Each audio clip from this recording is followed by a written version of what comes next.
إذا كنت في نعمة فرعها فإن المعاصي تزيل النعم، وداوم عليها بشكر الإله فإن الإله سريع النقم.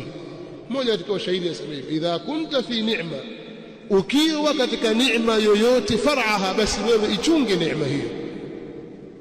Allah subhanahu wa ta'ala akikupa neema ya siha, chunga ile siha ulionayo, afya ulionayo, ichunge sana. Umepewa neema ya ujana na nguvu za ujana, itumie, ichunge neema hii. Umepewa wewe faragha ya moyo wako, una qanao, una kinai katika nafsi yako na kile ulichopewa na Allah subhanahu wa ta'ala. Huna hofu juu ya makhluk, juu ya kukosa jambo fulani na mambo fulani katika mambo ya kilimwengu. Wewe umepewa Uislamu, uko ndani ya moyo wako na tauhidi na sunna. Ukiwa katika neema hii, far'aha, ichunge neema hii. Fa innal maasi tuzilu ni'am, kwa sababu maasi yanaondosha neema za watu.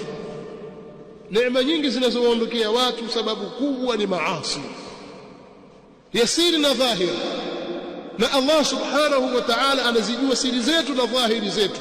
Mbele za watu pengine ukawa wewe ni atqan nas, pengine mbele ya Allah subhanahu wa ta'ala min afjari nas.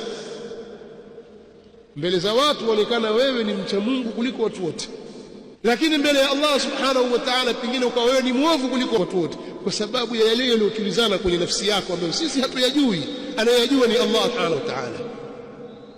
Sasa haya yatakuondoshea neema. Imma ikawa jambo liko katika sura ya farji ya mtu mmoja mmoja, au kwa mkusanyiko.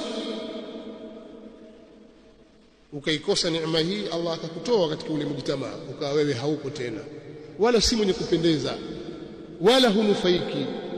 Allah akakutomoa katika mjitamaa ule kwa sababu ya yale maovu yaliyostakili katika moyo wako, au akaupasua ule umoja wako, mkachanguka kila mmoja akabaki vyake na jambo lake. Allah subhanahu wa ta'ala akawapa adhabu. Kwa hiyo tumuombe Allah subhanahu wa ta'ala asitufikishe huko, asituadhibu kwa yale tunayofanya.